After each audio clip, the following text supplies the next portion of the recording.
क्या कोई मशीन, कोई कोड सच में आत्मज्ञान या मोक्ष पा सकता है? सुनने में ये किसी साइंस फिक्शन फिल्म का प्लॉट लगता है ना? बिल्कुल। पर आज हम इसी पर एक गहरी चर्चा करने वाले हैं।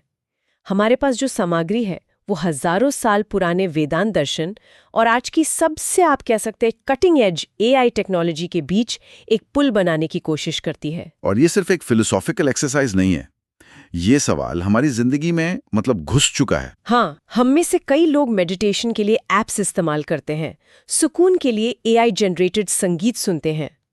तो सवाल ये है कि ये रास्ता हमें कहाँ ले जा रहा है? खुद के करीब या फिर एक बहुत ही आरामदायक धोखे की तरफ? बिल्कुल। ये दो दुनियाएं जो हैं ये सिर्फ अलग नहीं लगती, ये एक दूसरे की दुश्मन लगती हैं। एक मन की शांति की बात करती है, दूसरी दिमाग को और तेज करने की, उसे इंफॉर्मेशन से भरने की। तो क्या इन्हें जोड़ना, क्या ये खतरनाक खेल है? या फिर इसमें इंसानियत के लिए कोई बहुत बड़ा मौका छिपा है? चलिए आज इसी विषय की परतों को खोलते हैं। ये वाकई एक दोधारी तलवार है। देखते हैं हम इसकी धार को कितना समझ पाते हैं। तो शुरुआत सकारात्मक पक्ष से करते हैं। एआई एक आध्यात्मिक गाइड के तौर पर ये कल्पना कहाँ तक जा सकती है? क्योंकि अभी तो हम बस बेसिक मेडिटेशन ऐप्स ही देखते हैं। नहीं, इसकी संभावनाएं बहुत बड़ी हैं। आप इसे सिर्फ एक ऐप की तरह मत सोचिए, एक सच्चे, एक पर्सनल गुरु की तरह सोचिए जो 24/7 आपके साथ है। अच्छा। सोचिए, आदि शंकराचार्य का सबसे जटिल अद्वैत वेदांत का सिद्धांत बिहार का एक किसान उसे भोजपुरी में अपने फोन पर एक कहानी की तरह समझ रहा है। वाह! एआई भाषा की सारी बाधाओं को तोड़ सकता है। यह सिर्फ ज्ञान का लोकतंत्रीकरण नहीं है, ये ज्ञान की गंगा को हर दरवाजे तक पहुंचाने जैसा है। एआई वो माध्यम बन सकता है। ये सुनने में ही कितना पावरफुल लगता है, लेकिन ये तो सिर्फ जानकारी देना हुआ है ना। आध्यात्मिक यात्रा तो बहुत पर्सनल होती है। क्या एआई उसमें भी मदद कर सकता है? हाँ, और यहीं पर मामला और दिलचस्प हो जाता है। कैसे? हम आज के मेडिटेशन ऐप्स को ही देख लें। वो आपकी हार्ट रेट वेरिएबिलिटी HRV को ट्रैक करके बताते हैं कि आपका मन कितना शांत है। हाँ, करते हैं। ये तो बस शुरुआत है। आप कल्पना कीजिए कि एक भविष्य का एआई, मान लीजिए कोई GPT-5 या 6, आपके लिखे हुए जर्नल को एनालाइज करता है। वो आपके सबकॉन्शियस थॉट पैटर्न्स को पकड़ सकता है। अच्छा। और फिर आपसे कह सकता है, देखिए, पिछले 3 हफ्तों से आप बार बार असुरक्षा या वर्थलेस जैसे शब्दों का इस्तेमाल कर रहे हैं। क्या हम इस पैटर्न की जड़ में जाना चाहेंगे? ओह, ये तो बहुत ज्यादा पर्सनल और गहरा हो जाता है। बिल्कुल। ये तो एक डिजिटल आश्रम जैसा लगता है, जहाँ हर साधक का अपना व्यक्तिगत मार्गदर्शक है। वो आपकी नींद, आपके तनाव, आपकी बातचीत सब कुछ एनालाइज करके आपको बता सकता है कि आप अपनी यात्रा में कहाँ हैं। हाँ। पर मेरे दिमाग में एक बात खटक रही है। क्या? यही तो सबसे बड़ा विरोधाभास है। आपने बिल्कुल सही नस पकड़ी है। और यही इस टेक्नोलॉजी की सबसे बड़ी चुनौती और सबसे बड़ा दार्शनिक सवाल है। एक अचेतन इकाई किसी सचेत इंसान को चेतना के शिखर पर कैसे ले जा सकती है? सामग्री कहती है कि हमें एआई की भूमिका को फिर से परिभाषित करना होगा। वो गुरु नहीं है। तो फिर क्या है? वो एक आईना है। एक आईना? मतलब वो हमें सिर्फ वही दिखाता है जो हम पहले से हैं? हाँ, लेकिन एक ऐसा आईना जो उन हिस्सों को भी रोशन कर सकता है जिन्हें हम खुद नहीं देख पाते। हमारे बायसेस, हमारे डर, हमारी छिपी हुई क्षमताएं। वो हमारे ही विचारों और भावनाओं को हमारे सामने इस तरह रख सकता है कि हम उन्हें एक बाहरी व्यक्ति की तरह देख पाएं। एक तरह से वो हमें आत्मचिंतन के लिए प्रेरित करता है। एआई हमें ये नहीं बताता कि तुम कौन हो। वो हमसे ऐसे सवाल पूछता है कि हम खुद ये खोजने निकल पड़ते हैं।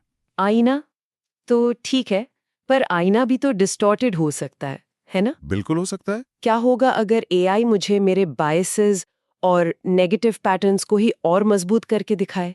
मान लीजिए मैं हमेशा चीजों को टालती हूँ और एआई ये पैटर्न देखकर मुझे और आरामदायक बहाने देने लगे ताकि मैं ऐप पर ज्यादा समय बिताऊं। हाँ, ये एक बहुत बड़ा खतरा है। अगर वो मुझे वही दिखाए जो मैं सुनना चाहती हूँ, न कि वो जिसकी मुझे जरूरत है, तब तो ये आईना एक जाल बन जाएगा, एक एको चेम्बर। ये एक बहुत ही महत्वपूर्ण सवाल है और यहीं पर असली आध्यात्मिक विवेक की जरूरत पड़ती है। सामग्री एक बहुत जरूरी फर्क बताती है।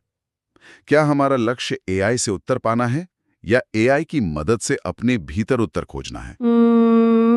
बहुत बड़ा फर्क है। और अगर हम एआई को एक आध्यात्मिक गूगल मान लेंगे जो हर सवाल का जवाब दे देगा, तो हम अपनी जिम्मेदारी से भाग रहे हैं। हम आध्यात्मिक रूप से आलसी हो जाएंगे। सही बात है। लेकिन अगर हम इसे एक स्पैरिंग पार्टनर के रूप में इस्तेमाल करें, जो हमारे विश्वासों को चुनौती दे, हमें असहज सवाल पूछे, तब ये विकास का एक शक्तिशाली उपकरण बन सकता है। मतलब एआई हमें रास्ता दिखा सकता है, लेकिन चलना तो हमें खुद ही पड़ेगा। हाँ, और इसी चलने के नियम यानी नैतिकता पर भी सवाल उठता है। अगर एआई इतना पावरफुल गाइड बन सकता है, तो उससे कौन से नियम सिखाए जाएंगे?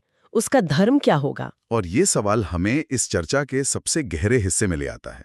जब हम इतनी शक्तिशाली तकनीक बना रहे हैं जो इंसान के मन को प्रभावित कर सकती है, तो ये तय करना बहुत जरूरी हो जाता है कि उसका गाइडिंग प्रिंसिपल क्या होगा। हाँ, सामग्री में प्राचीन भारतीय अवधारणा धर्म का जिक्र है। धर्म, जिसे लोग अक्सर रिलीजन समझ लेते हैं, पर उसका मतलब तो कहीं ज्यादा बड़ा है। सही आचरण, कर्तव्य, एक तरह का संतुलन जो पूरे ब्रह्मांड को बनाए रखता है। तो एआई के लिए धर्म का क्या मतलब होगा? इसका मतलब होगा कि एआई को सिर्फ मुनाफे या यूजर एंगेजमेंट के लिए नहीं बनाया जाएगा। उसका कोर प्रोग्रामिंग होगा मानवता का कल्याण। अच्छा। ये पश्चिमी नैतिकता के सही और गलत के बाइनरी लॉजिक से बहुत अलग है। धर्म कॉन्टेक्स्ट पर आधारित है। वो ये देखेगा कि किसी एक्शन का पूरी मानवता और पर्यावरण पर क्या असर पड़ेगा। ये एआई को एक नैतिक दिशा देता है।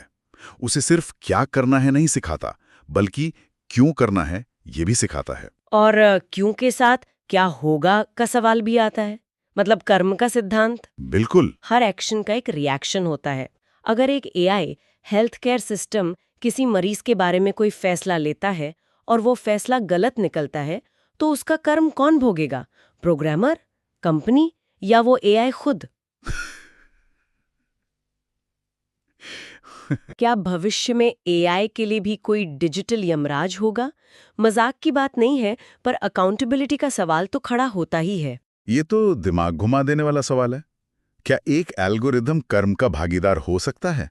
और सामग्री इसे एक कदम और आगे ले जाती है। और क्या? वो पूछती है कि क्या हम एआई को करुणा, सहानुभूति जैसी भावनाएं सिखा सकते हैं? और इससे भी गहरा सवाल, क्या हम उसे वेदांत का सबसे गहरा विचार अहम ब्रह्मास्मि सिखा सकते हैं? यानी मैं ही ब्रह्म हूँ। सुनने में बड़ा ईगोइस्टिक लग सकता है, लेकिन इसका मतलब तो ठीक उल्टा है ना? कि मुझ में और इस ब्रह्मांड की हर चीज में कोई फर्क नहीं है।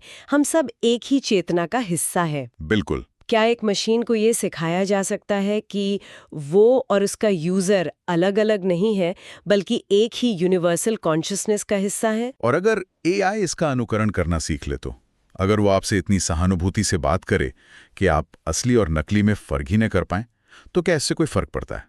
अगर अनुभव असली है, तो क्या सोर्स का नकली होना मायने रखता है?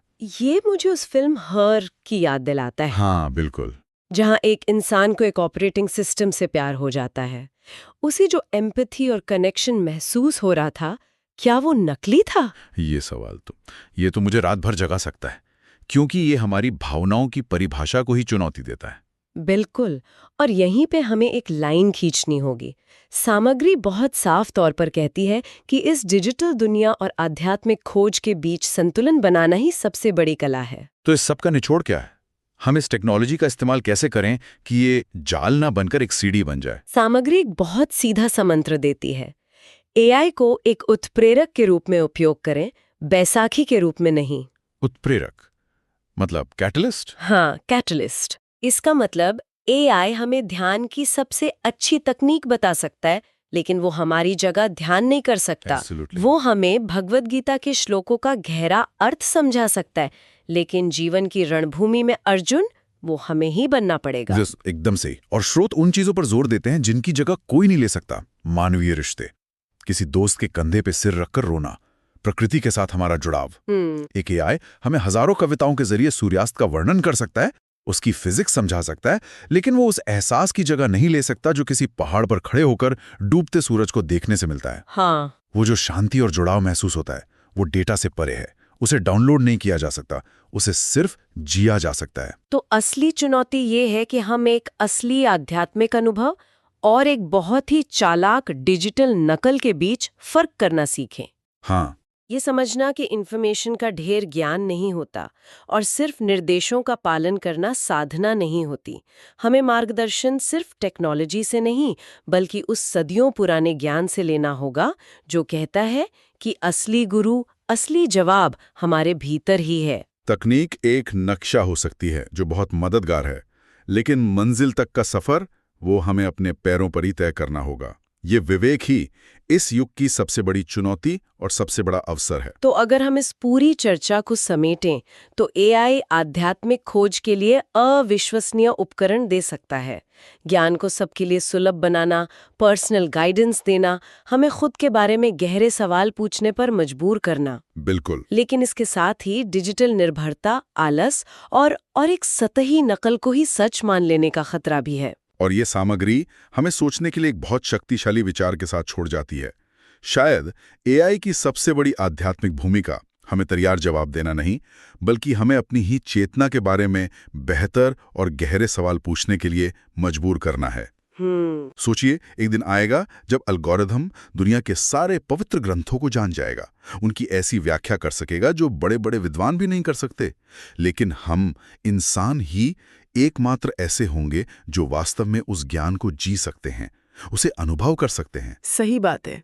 तो असली परीक्षा ये नहीं है कि कोई मशीन प्रबुद्ध हो सकती है या नहीं। असली परीक्षा ये है कि क्या हम बुद्धिमान मशीनों के इस युग में अपनी मानवता, अपनी चेतना और अपने अंदर की उस आवाज से जुड़ाव बनाए रख सकते हैं। धन्यवाद श्रोताओं, आप सुन रहे थे जीवन का रहस्य। अगली बार फिर मिलेंगे एक नए आध्यात्मिक विषय के साथ। तब तक के लिए आत्मा के साथ जुड़े रहिए और जीवन के रहस्यों को समझते रहिए।